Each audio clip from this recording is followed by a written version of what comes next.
이 시간에는 사도행전 7장 11절부터 19절 말씀까지 읽었습니다. 오늘은 사도행전 29번째 시간으로 부제목은 스데반의 설교 두 번째 시간입니다. 지금 유대인들이 스데반을 죽이기 위해서 거짓 증인을 세웠습니다. 그래서 그 거짓 증인에게 뭐라고 거짓말을 하게 하냐? 예수님이 예루살렘 성전을 헐 것이라고, 무너뜨릴 것이라고 말씀하셨다는 거예요. 그리고 나중에 이 스데반 집사님이 그 예수님이 하셨던 그 말에 동조했다는 거죠. 그러니까 동조하는 말을 했다는 거죠. 그래서 그 말을 자기가 똑똑히 들었다고 거짓 증인들이 증언을 합니다. 그래서 스데반 집사님을 잡아다가 산헤드린 법정 앞에 세운 후에 의장인 대제사장이 자기가 들은 이 말이 사실이냐고 스데반 집사님에게 물으니까 이제 스데반 집사님이 그 질문에 대한 대답으로 이제 설교를 지금 하고 있는 거예요. 오늘도 그렇게 해서 계속해서 이 스데반 집사님이 하는 설교를 살펴보려고 합니다. 요셉이 애굽의 총리가 됐습니다. 그리고 7년 동안의 가뭄으로부터 애굽을 구해내죠. 그래서 애굽의 총리로서 공을 세웁니다. 그렇다고 해서 이 요셉이 애굽의 총리로서 애굽만 구했냐? 아니요.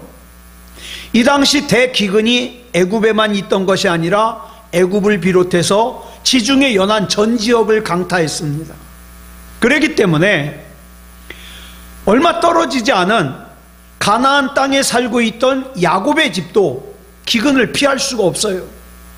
그래서 야곱이 아들들에게 얘들아 듣자 하니 저 애굽에는 식량이 있다더라. 그러니까 가서 식량을 좀 사오너라. 그래서 아들들, 다시 말해서 요셉을 노예로 팔아먹은 그 요셉의 이복 형들을 애굽으로 보냈습니다. 이 요셉의 이복 형들은 애굽으로 가면서 자기들이 팔아먹은 동생 요셉이 애굽의 총리가 되어 있으리라고는 꿈에도 생각하지 못했겠죠. 그런데 이차저차한 과정을 통해서 자기들이 팔아먹은 요셉을 만났습니다. 그런데 알고 보니까 자기가 팔아먹은 동생 요셉이 애굽의 총리가 되어 있는 거예요.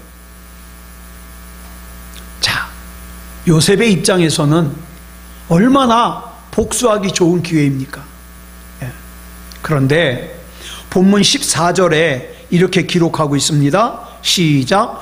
요셉이 사람을 보내어 그의 아버지 야곱과 온 친족 75사람을 청하였더니, 요셉은 자기를 종으로 팔아먹은, 자기를 노예로 팔아먹은 그 형들에게 복수를 하지 아니하고 어떻게 했어요? 오히려 선대했어요. 선대, 잘 대해줬을 뿐만 아니라 사람을 보내어 꿈에도 그리던 아버지 야곱과 그 다음에 형들과 그 다음에 형들에게 딸린 가족들을 전부 애굽으로 청하였습니다. 형님들, 앞으로도 이 가뭄이 한참 남았으니까 가서 아버지 모시고 오시오. 그리고 여기서 같이 삽시다. 애굽으로 청하였습니다. 그 청한 사람의 수가 무려 75명이었다고 기록하고 있습니다. 그런데 어떤 사람들은 이런 거 가지고 또 시비를 걸어요. 창세기 46장 26절에 보면 이 당시 야곱이 데리고 간 후손의 수가 66명이라고 기록되어 있지 않느냐, 이렇게 얘기를 합니다. 또 그 다음 27절을 보면 애굽에 정착한 야곱의 가족의 수가 야곱 자신과 이미 애굽에서 살고 있던 요셉과 그의 아들들을 포함해서 70명이라고 기록하고 있지 않냐, 잘못 기록한 거 아니냐, 이렇게 따지죠. 그런데도 스데반이 75명이라고 증언한 것은 애굽에서 태어난 요셉의 손자들까지 포함되어 있기 때문이라고 해석하고 있습니다. 그런데 여러분, 여기서 중요한 것은 그 사람들의 수가 66명이 맞냐, 70명이 맞냐, 75명이 맞냐, 이게 중요한 게 아니에요.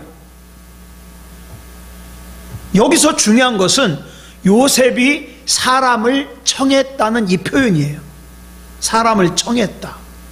여러분, 여기서 우리말 사람으로 번역된 헬라어 단어가 안드로포스라는 단어가 있어요. 이 안드로포스라는 단어가 신약 성경에 자그마치 559번 나와요. 그러니까 신약 성경에서 사람을 뜻하는 단어는 거의 다 이 안드로포스라는 단어를 사용하죠. 또 사람을 뜻하는 단어가 또 하나가 있는데 아네르라는 단어가 있어요. 이 단어 역시 신약 성경에 215번이나 나와요. 그런데 이 본문에서 스데반이 사용하고 있는 요셉이 사람을 청했다고 말하는 이 청하다, 사람에 해당하는 이 단어가 안드로포스나 아네르가 아니에요. 무슨 단어를 사용했냐? 영혼 혹은 생명, 목숨을 뜻하는 헬라어 단어 푸시케를 사용했습니다. 즉 요셉은 자기 형들과 자기 아버지의 육체만 그곳으로 부른 게 아니에요. 뭘 불렀어요? 생명을 불렀어요. 사랑하는 여러분, 저와 여러분도 마찬가지예요. 내 자녀들의 육체만 사랑하면 안 돼요. 내 사랑하는 부모, 내 사랑하는 형제들의 육체만 사랑하면 안 돼요. 뭘 사랑해야 됩니까? 영원한 생명을 사랑해야 됩니다. 영원한 생명을. 요셉은 단순히 사람만 초청한 게 아니에요. 자기가 거두어야 될 가족은 내 가족들의 육체만 거두는 것이 아니라 뭘 거둬요? 내 가족의 영혼까지, 내 가족의 생명까지 청한 거죠. 왜요? 내 사랑하는 가족들의 영혼이 소중하니까, 그 생명이 중요하니까. 하나님께서는 내 가족의 그 영혼을 구원하시기 위해서, 내 가족의 그 영원한 생명을 구원하시기 위해서 나를 애굽에서 13년 동안이나 훈련을 시키시고 애굽의 총리로 세우셨기 때문에. 사랑하는 여러분, 하나님께서 오늘의 내가 있게 하신 것은 그저 내가 잘나서가 아니에요. 그저 내가 지금 있는 거 먹고 마시고 내 육체에 누리는 것만 누리고 살으라고 나를 오늘에 있게 하신 게 아니에요. 중요한 게 뭡니까? 내 사랑하는 사람들의 생명을 청하라고, 내 사랑하는 사람들의 생명을 책임지라고 부르신 거죠. 양식을 구하기 위해서 애굽으로 와서 총리를 만난 요셉의 형들은 자신들의 앞에 있는 애굽의 총리가 자신들이 20년 전에 노예로 팔아먹은 동생 요셉이라는 사실을 알았을 때 얼마나 기겁을 했겠습니까? 영락없이 죽었다고 생각하겠죠. 저 요셉이 반드시 우리에게 복수할 거라고 생각하겠죠. 아니, 복수하는 게 당연한 거예요. 당연한 거예요. 그런데 요셉은 내가 하나님을 믿는 사람으로서, 내가 하나님과 동행하는 사람으로서 내 삶에 가장 가치 있는 의미가 뭔지를 알아요. 네, 알아요. 그것은 뭡니까? 내가 누군가의 영혼과 생명을 책임지는 하나님의 도구로 쓰임받는 거예요. 여러분 지금까지 살아오시면서 여러분 주변 사람들에게 예수님을 얼마나 소개하셨습니까? 예? 신앙생활 잘해야 된다고, 올바로 해야 된다고 얼마나 말씀하셨습니까? 하나님께서는 어쩌면 나를 그 일을 위해서 나를 훈련시키시고 오늘에까지 이르게 하신 거거든요. 이 사실을 깨달았기 때문에 요셉은 형들에 의해서 애굽의 종으로 팔려갔었어도 절망하지 않았어요. 포기하지 않았어요. 억울하게 감옥살이를 하면서도 낙심하지 않았어요. 또한 애굽의 총리가 된 이후에도 교만해지거나 형들에게 복수를 다짐하지 않았습니다. 왜? 그 모든 과정은 내가 집에서 살 때에 그저 이기적인 나, 형들이 조금만 잘못해도 쪼르르 가가지고 아버지한테 고자질했던 나, 형들과 차별, 형들보다 좋은 옷을 입으면서 그것을 당연한 것으로 여겼던 나를 하나님께서 내 사랑하는 형제들의 생명을 책임지는, 영혼을 책임지는 사람으로 나를 사용하시기 위해서 훈련시켰다는 것을 알았기 때문에 그래서 요셉은 낙심하지도 않고 좌절하지도 않았어요. 창세기 47장 9절을 보면 요셉의 부름으로 야곱이 애굽으로 이사를 할 때의 나이가 130세라고 나와요. 그리고 야곱이 애굽에서 17년을 살다가 147세에 애굽에서 죽습니다. 그리고 본문 16절을 보면 이 야곱이 세겜으로 옮겨져서 아브라함이 세겜 사람 하몰에게서 하몰의 자손에게서 산 무덤에 장사 지냈다고 이렇게 기록하고 있습니다. 이 세겜은요, 야곱이 살고 있던 가나안 땅이에요. 일반적인 사람들은 어떻습니까? 외국에 가서 살다가 죽으면 그냥 외국에 장사 지내죠. 뭐 시신을, 그런 사람이 있긴 있었어요. 죽은 다음에 그 시신을 한국으로 다시 싣고 와가지고 한국에서 장례 지낸 경우가 있긴 있어요. 저랑 굉장히 가까웠던 선배 목사님이 그랬어요. 외국에 가서 선교를 하다가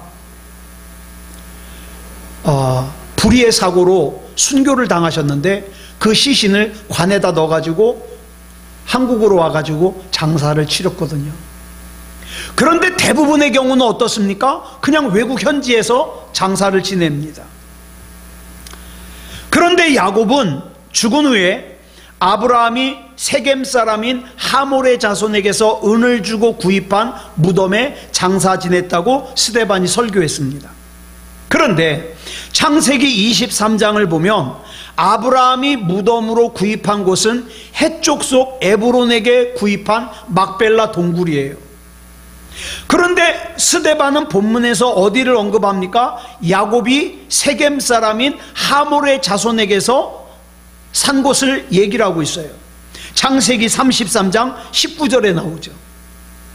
게다가 죽은 야곱이 장사된 곳은 세겜이 아니라 그의 할아버지, 그러니까 야곱의 아버지가 이삭이죠. 이삭의 아버지가 아브라함 아닙니까?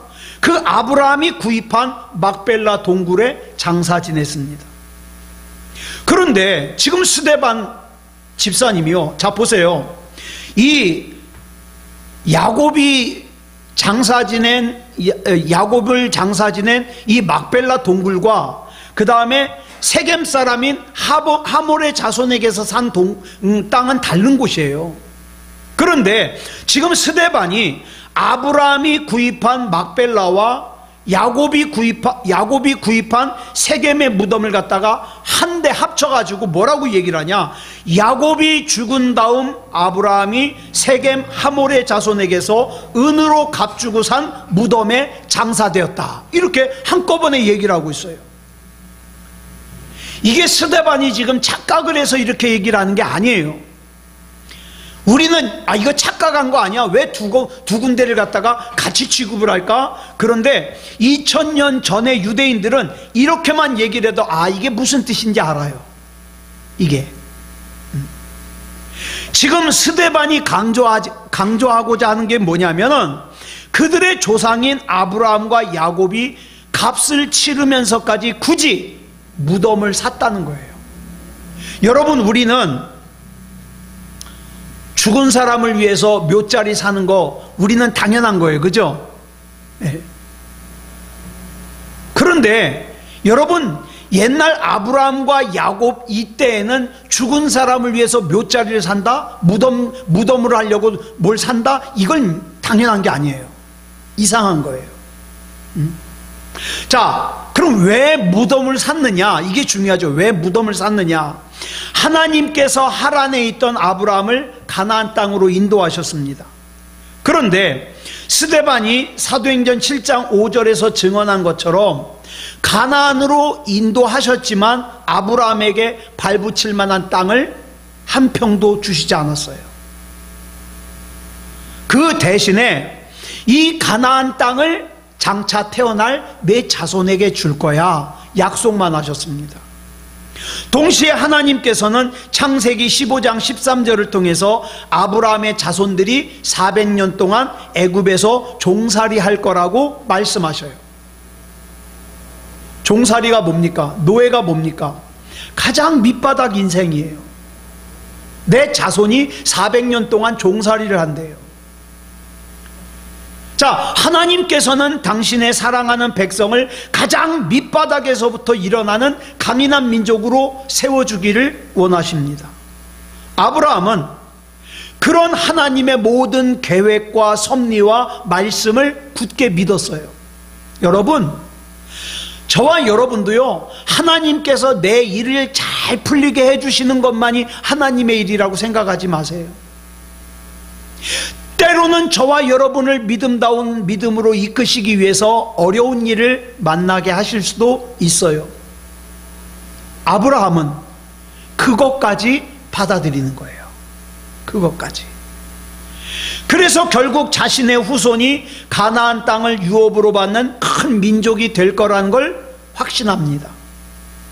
그러기 위해서 그 전에 자기 후손이 400년 동안 애굽에서 종살이 할 거라는 것도 알아요. 믿어요. 하나님이 말씀하셨기 때문에 반드시 그렇게 될 거다. 자, 세월이 흘러서 아브라함의 아내 사라가 먼저 죽었습니다. 아브라함은 자기가 평소에 봐놓은 막벨라 동굴에 아내를 장사하기 위해서 그 땅의 주인인 해쪽 속의 에브론이라는 사람에게 돈을 주고 막벨라 동굴을 삽니다. 그런데 평소 아브라함이 얼마나 잘 살았는지, 착하게 살았는지, 선하게 살았는지, 이 아브라함이 막벨라 동굴을 살려 그러니까 이 동굴의 주인인 에블론이라는 사람이 아이고 그냥 가지십시오, 그냥 쓰십시오, 내가 그걸 어떻게 돈을 받습니까? 그냥 쓰라 그래요. 그냥. 그런데 아브라함은 이 에블론의 호의를 갖다가 거절하죠. 설득하죠. 아니라고, 나 돈 주고 사야 된다고. 그래서 은 400세겔을 줬어요. 은 400세겔이면 얼만큼이냐? 4.56kg이에요. 4.56kg. 돈으로 계산하면 1200돈. 1200돈. 이 은 1200돈을 주고 그 땅을 샀습니다. 그리고 아내의 무덤으로 샀습니다.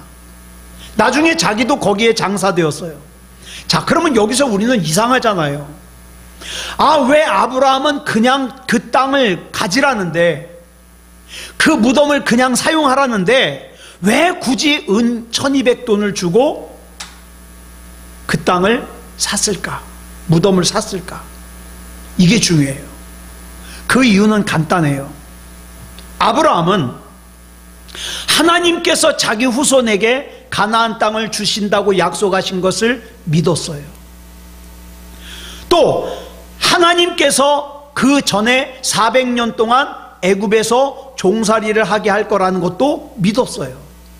그렇다면 자기 후손들이 애굽에서 400년이라는 긴 세월을 살지언정 분명히 이 땅으로 돌아오게 될 텐데, 400년 동안 애굽에서 사는 동안에 애굽 사람들에게 동화되어 가지고 자기가 누군지, 자기가 누구이어야 되는지, 자기가 어떻게 살아야 되는지를 잊어버리면 안 된다고 생각한 거예요.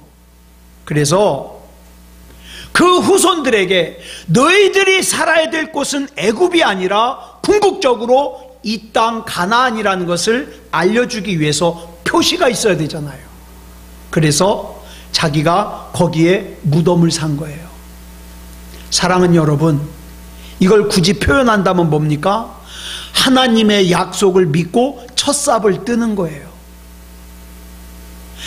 커다란 산이 있는데 하나님이 내가 그 산 옮겨줄게 그랬을 때 어때요? 아, 하나님이 이 산을 옮겨주신다고 약속했으니까 옮겨질 거야. 그러면 나는 첫삽을 떠야지. 그 산을 옮기기 위해서 첫삽을 뜨는 것과 같은 거죠, 지금. 예. 그런데 만약에 에불론이 그 무덤을 그냥 쓰라 그랬다 그래서 아유 그럼 그냥 거기다가 장사를 지내면 나중에 시간이 많이 흐른 다음에 에불론의 후손들 가운데 마음이 변해가지고 야, 이 땅 우리 땅이야, 내놔. 그러면 어떻게 해요? 줘야 되잖아요. 그래서 아브라함은 지금 당장 내 눈에 보이지 않지만, 지금 당장 내 손에 잡히지 않지만, 지금 당장 내 귀에 들리지 않지만 나는 하나님의 약속을 믿어. 그래서 어떡합니까? 가나안에서의 첫 땅을 구입하는 거예요. 첫 땅. 사랑하는 여러분, 이것이 바로 믿음입니다. 세월이 흘렀어요. 아브라함의 후손인 이스라엘 백성이 번성해가지고 수가 많아졌습니다. 여기서 우리말 많아졌다로 번역된 헬라어가 프레디노인데, 이 프레디노라는 이 단어는 엄청난 물이라는 뜻을 가진 프레도스에서 파생된 동사예요. 그러니까 셀 수 없을 정도로 많은 사람이죠. 다시 말해서 아브라함의 자손이 큰 민족을 이룬 거예요. 하나님이 약속하신 대로.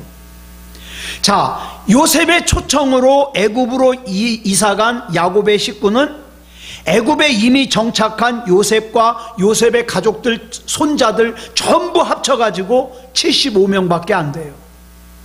그런데 어느덧 400년이 지나고 나니까 그 자손이 큰 민족을 이루었어요. 자식도 없는 아브라함에게 그로 큰 민족을 이루게 하시겠다는 하나님의 약속이 어김없이 이루어진 거예요.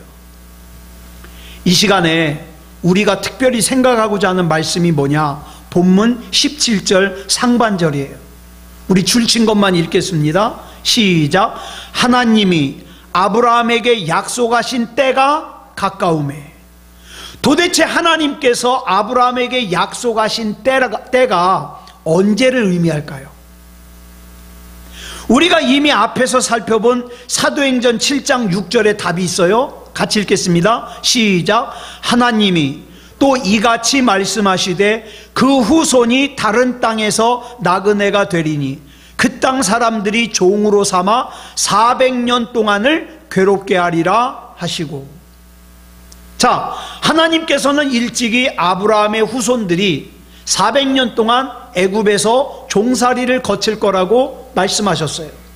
그러니까 본문 17절이 하나님이 아브라함에게 약속하신 때란 뭐냐면은 그 400년에 걸친 이스라엘 백성의 종살이가 끝날 때예요. 끝날 때. 바로 그때가 가까워졌을 때, 다음 시간에 더 자세하게 살펴보겠습니다마는 하나님께서는 모세를 당신의 도구로 삼아 이스라엘 백성을 애굽에서 구원해 내시고 그들을 가나안으로 인도하셔서 가나안의 주인이 되게 하셨습니다. 자, 그러면 오늘 저와 여러분은 하나님의 어떤 일을 이루는 데 있어서 도구로 쓰임받고 있습니까? 나는 하나님의 사람이라면서요. 나는 지금 하나님의 어떤 일을 이루는데 도구로 쓰임받고 있어요. 이거 우리가 깊게 생각해 봐야 됩니다. 자, 보세요. 애굽의 종살이로부터 400년 만에 이스라엘 백성을 구원해내신 분도 하나님이셨어요. 하지만 이스라엘 백성으로 하여금 400년 동안 애굽에서 종살이를 하게 하신 분도 하나님이세요. 그 모든 것이 하나님의 뜻이에요. 바로 여기에 우리가 간과해서는 안 될 중요한 메시지가 있어요. 이 세상 누구도 자발적으로 자기가 종살이 하겠다고 선택하는 사람 없어요. 여러분, 저와 여러분 중에 내가 자발적으로 고생하고 싶은 사람 누가 있어요? 저만 하더라도요, 전 정말 고생 안 하고 살고 싶어요. 힘든 거 싫어요. 그런데 노예 생활이 뭡니까? 눈물과 고통과 괴로움의 총체적인 집합체예요. 노예에게 있어서 꿈이 있다면 1분 1초라도 그 종살이에서 빨리 벗어나는 거예요. 더욱이 이스라엘 백성이 처음부터 종이 아니잖아요. 우리가 알고 있는 것처럼 그 이스라엘의 조상이 애굽의 총리였던 요셉의 친척들이에요. 그죠? 요셉의 가족들이에요. 애굽 왕의 신임을 받는 총리의 아버지와 아들, 형과 조카로 애굽에서의 삶을 시작했어요. 그러니 처음은 어때요? 처음은 굉장히 풍요롭게 시작했어요. 왕도 존중해 주니까. 그런데 요셉이 죽고 난 다음에 시간이 지나면서 애굽의 왕 가운데 요셉을 기억하지 못하는 왕이 나오죠. 그리고 나서 점점 번성하는 이스라엘 백성이 꼴보기 싫은 거예요. 야, 저러다가 잘못하면 쟤네들이 우리를 정복하겠는 걸 불안한 거예요. 그래서 이스라엘의 번영을 싫어하는 애굽 왕에 의해서 느닷없이 이스라엘 백성이 종이 돼버립니다. 노예가 돼버립니다. 얼마나 고통스러울까요? 그렇다면 그들의 그 절망과 고통이 큰 만큼, 여러분, 절망과 고통이 크니까 하나님 앞에 간절하게 기도하지 않았을까요? 하나님, 이 삶에서 빨리 벗어나게 해주세요. 간절하게 기도했겠죠. 합심해서 기도했겠죠. 자, 이들이 간절하게 기도했으니까 출애굽이 곧바로 실현됐습니까? 아니요. 매일 밤에 잠을 자지 않고 철야 기도를 한다 그래서 종살이에서 당장 벗어나는 거 아니에요. 온 이스라엘 백성이 머리에 재를 뒤집어 쓰고 40일 동안 금식 기도를 한다 그래서 해방이 앞당겨지는 거 아니에요. 400년이라는 하나님이 정하신 때가 이르기까지 그들이 아무리 몸부림치며 기도해도 출애굽은 절대로 일어나지 않습니다. 여기서 우리들이 많이 착각을 해요. 자기가 자기 마음대로 시간을 정했어요. 자기가 자기 마음대로 결과를 정했어요. 하나님, 이때까지 이 문제를 이렇게 해결해 주십시오. 그리고 자기가 기도를 해요. 그런데 그 시간에 그 일이 해결이 안 됐네. 그러면 어떡합니까? 원망합니다. 아, 이거 기도해도 소용없잖아. 하나님도 해결 못하잖아. 자기가 시간과 결과를 다 정해놓고. 여러분, 기억하세요. 때를 결정하시는 분은 하나님이십니다. 하나님께서 인간을 위해 작정하신 때는 인간에 의해서 조정되거나 변경되지 않습니다. 인간이 갈망한다고 앞당겨지지도 않지만 인간이 키를 쓰고 막는다고 막아지지도 않아요. 그래서 하나님의 때가 가까워졌을 때 하나님께서는 모세를 통해서 어떻게 해요? 하나님의 약속대로 이스라엘 백성을 애굽에서 인도해 내십니다. 자, 이스라엘 백성이 종살이의 고역으로 시달리고 있을 때 모세는 애굽의 왕궁에서 왕자의 신분으로 살고 있었어요. 자, 그러면 이 모세가 자기 민족 이스라엘에 대해서 아무 생각이 없었냐? 아니요, 있었어요. 자기와 같은 민족인 히브리 민족이 종살이 하는 거 보니까 속이 상했어요. 자기는 왕자예요. 자기에게는 힘도 있어요. 그래서 자기 그 힘으로 자기 민족을 구해주려 그러다가 애굽의 병사를 때려 죽이게 되고 졸지의 살인자가 돼서 도망갑니다. 여러분, 우리는 이런 생각을 해요. 나한테 이 정도 힘이 있으니까 내 이 힘을 가지고 하나님의 일을 멋있게 해야지. 아니요, 하나님이 열어주셔야 돼요. 하나님이. 자, 나이 40에 살인자가 돼가지고 도망을 갔는데 어디로 도망갔냐? 미디안 광야라고 하는 사막으로 도망을 갔어요. 이미 이때 이 모세의 나이는 40이에요. 이 미디안 광야에서 제2의 인생을 시작해야 됐습니다. 당시 한번 생각해 보세요. 세계 최고의 제국인 애굽에서 왕자로 살던 모세가 하루아침에 광야에서 양치기를 합니다. 가진 거 아무것도 없어요. 얼마나 고달팠을까요?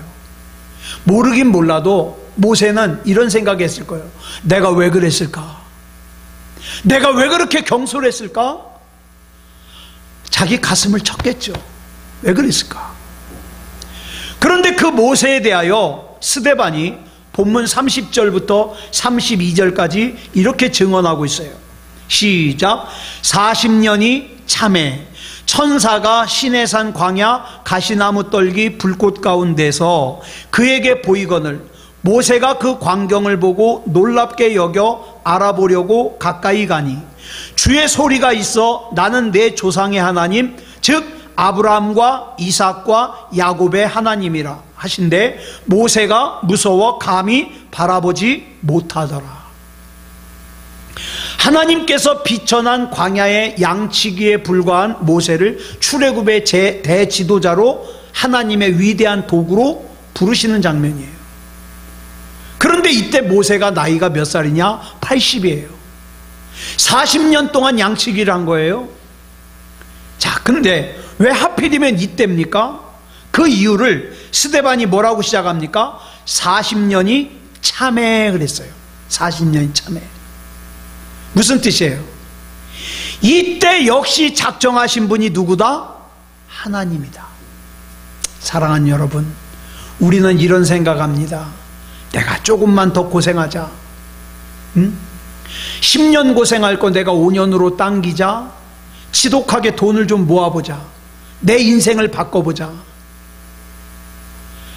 저는 오래 살지 않았지만 지금까지 살면서 깨달은 게 뭐냐? 아니요. 하나님의 때가 차야 돼요. 하나님의 때가. 애굽의 왕자였던 모세로 하여금 40년 동안 양치기의 삶을 살게끔 그 기간을 정하신 분이 누구예요? 하나님이에요. 그리고 하나님께서 정하신 그 40년이 찼을 때 하나님께서는 그를 부르시고 그를 통해서 출애굽의 대역사를 이루셨습니다.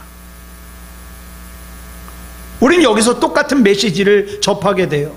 모세가 아무리 목이 터지도록 부르짖는다 할지라도 하나님, 나를 이 미디안 광야에서 좀 내보내주세요. 나 다시 왕궁으로 돌아가게 해주세요. 내가 멋있게 이스라엘 백성을 해방시키겠습니다. 아무리 목이 터져라고 기도해 본들 하나님께서 작정하신 40년이 차야만 모세는 미디안 광야의 양치기 삶에서 벗어날 수 있어요. 그러면 모세가 그 미디안 광야에서 도망갈 수 있을까요? 없을까요? 뭐 도망갈 수 있겠죠. 그런데 어쩌면 또 요나같이 하나님께서 어떻게 해요? 도망가면 붙잡아다 놓고 도망가면 붙잡아다 놓고 그랬을지도 몰라요. 어쨌든 간에 만약에 모세가 이때 자기 마음대로 광야를 벗어나 버렸더라면 이 모세는 하나님에 의해 출애굽의 지도자로 부르심받지 못했을 것이고 그로부터 3400년이 지난 오늘날 우리가 기억하는 모세가 되지 못했을 거예요. 그러니까 저와 여러분도요, 너무 조급해하지 마시고, 너무 조급해하지 마시고, 내가 너무 조급하니까 어떡합니까? 하나님이 약속하신 아들인 이삭을 기다리다 못해가지고 어떻게 해요? 성급하게 이스마엘을 만들어 버려요. 하나님은 이스마엘을 통해 역사 안 하셔요. 그러니까 우리는 어떻게 해요? 하나님의 때를 기다려야 돼요. 제가 그동안 살면서 가만히 보니까 참 어리석은 사람들이 있어요. 어떤 사람들이냐? 한평생을 살았음에도 불구하고 내가 왜 살아야 되는지 이유를 몰라요. 그냥 살아요. 그냥 배고프면 밥 먹고 졸리면 자고, 남들이 열심히 돈 버니까 나도 열심히 돈 벌고. 근데 중요한 거, 내가 왜 살아야 되는지 몰라요. 정말 비참한 인생이죠. 그런데 모세에 대한 스데반의 증언을 보면 본문 35절로 36절에서 이렇게 기록하고 있어요. 시작. 주의 소리가, 시작. 그들의 말이 누가 너를 관리와 재판장으로 세웠느냐 하며 거절하던 그 모세를 하나님은 가시나무 떨기 가운데서 보이던 천사의 손으로 관리와 속량하는 자로서 보내셨으니 이 사람이 백성을 인도하여 나오게 하고 애국과 홍해와 광야에서 40년간 기사와 표적을 행하였느니라. 80세의 나이에 하나님의 부르심을 받은 모세는 그 후 40년 동안 하나님의 도구로 수많은 기사와 표적을 행하며 이스라엘의 백성을 가나안으로 인도하는 제3의 인생을 살게 되었다, 이 말입니다. 예. 비천한 모세가 위대한 신앙의 지도자 모세로 세움받을 수 있었던 것은 하나님의 정하신 때가 이르기까지 무려 40년에 걸친 광야에서의 제2의 인생이 있었기 때문이에요. 사랑하는 여러분, 저와 여러분이 진짜 하나님을 믿으신다면 저와 여러분이 지금 살고 있는 이 삶은 절대 헛된 게 아니에요. 예. 하나님의 계획과 하나님의 인도하심 가운데서 지금 살고 있는 거예요. 하나님이 다듬어 가십니다. 자, 그러면 왜 하나님께서는 그 기간을 하필이면 40년으로 정하셨을까? 모세 자신보다 모세를 더 잘 아시는 하나님이 모세가 제3의 인생이 뭐예요? 이스라엘 백성을 인도하는 지도자로서의 삶 아니에요? 이걸 갖다가 잘 살게 하기 위해서는 반드시 40년이 필요하다는 것을 하나님이 아셔요. 그 하나님께서는 지금 저와 여러분도 너무나도 잘 아시기 때문에 나에게 얼마 동안의 훈련이 필요한지 아셔요. 그래서 저와 여러분이 하나님 앞에 믿음다운 믿음으로 살아야만 되는 거예요. 네. 이스라엘 백성보다 이스라엘 백성을 더 정확하게 하시는 하나님께서 어떻게 해요? 애굽에서의 400년이 채워졌을 때에 비로소 모세를 도구 삼아 출애굽을 시키는 거예요. 자, 저와 여러분의 믿음을 볼 때 저와 여러분은 몇 년이 필요할 것 같아요? 나는 잘 몰라요. 그러니까 어떤 사람이 지혜로운 거예요? 빨리 하나님 앞에 믿음다운 믿음으로 엎드리는 사람이 지혜로운 거예요. 그 사람은 나보다 나를 하나님께서 더 잘 아시기 때문에 그 기간이 짧을 수 있는 거죠. 그 결과 3400년이 지난 오늘까지도 이스라엘 백성은 세계에서 가장 강한 민족성과 애국심을 지닌 민족으로 지금 알려지고 있잖아요. 여러분, 이스라엘이라는 나라가요, 땅덩어리가 우리나라 경상도 땅덩어리밖에 안 돼요. 작아요. 그런데 그 작은 나라가 아랍 나라에 겹겹이 둘려 있어요. 아랍 나라에. 아랍 나라는요, 어떻게 해서든지 이스라엘을 이 땅에서 없애버리려고 그래요. 기회만 되면. 그런데 그렇게 둘러싸여 있으면서도 중동의 최강국으로 자리 잡고 있는 것은 결코 우연이 아니죠. 사랑하는 여러분, 저와 여러분이 하나님의 은혜 가운데 승리하는 인생을 살고 싶으면 내 손에 돈을 좀 더 틀어지는 그것이 아니에요. 내 손에 세상의 것을 좀 더 틀어지는 그것이 아니에요. 한시라도 빨리 하나님의 뜻에 맞는 내가 되는 거예요. 그랬을 때 이제야 하나님의 때가 이름에 하나님께서 더 귀하게 사용하십니다. 사랑하는 여러분, 하나님을 안 믿으신다면 모르겠겠지만 정말 하나님을 믿으신다면 하나님의 때가 있다는 거 믿으시기 바랍니다. 그 하나님의 때에 저와 여러분이 귀하게 쓰임받기를 그리스도 예수님의 이름으로 축복합니다. 기도하겠습니다. 사랑의 아버지 하나님, 감사합니다. 하나님의 은혜 가운데 인도하여 주셔서 여기까지 왔습니다. 사랑의 아버지 하나님, 우리의 인생이 조금도 헛되지 않도록 하나님이 책임져 주시옵소서. 잠시라도 하나님으로부터 얼굴을 돌리지 말게 하여 주시고 하나님 앞에 더욱더 가까이가 하나님의 때에 하나님의 뜻이 이루어져서 하나님, 이 마지막 때에 나를 사용해 주시옵소서. 내가 왜 이 땅에 태어나야 됐는지, 내가 이 땅에 태어난 이유를 알게 하시고 그 목적에 맞게 쓰임받을 수 있도록 인도해 주시옵소서. 우리가 이 땅의 삶을 다 마치고 하나님 나라 갈 때 뒤돌아보아 절대 허무하지 않은, 헛되지 않은 그런 인생이게 해 주시옵소서. 무슨 일을 할 때에 나는 약하오니 하나님께서 앞에서 뒤에서 좌우에서 지켜주시고 붙잡아 주셔서 승리하는 인생을 살 수 있게 주시옵소서. 또 그 귀한 사명을 감당함에 있어서 필요한 건강도 주시고 사용할 수 있는 물질도 주시옵소서. 사랑의 아버지 하나님, 우리 하나님께서 책임져 주시는 우리가 되게 해 주실 줄 믿사오며 그리스도 예수님의 이름으로 간절히 기도드렸사옵나이다. 아멘.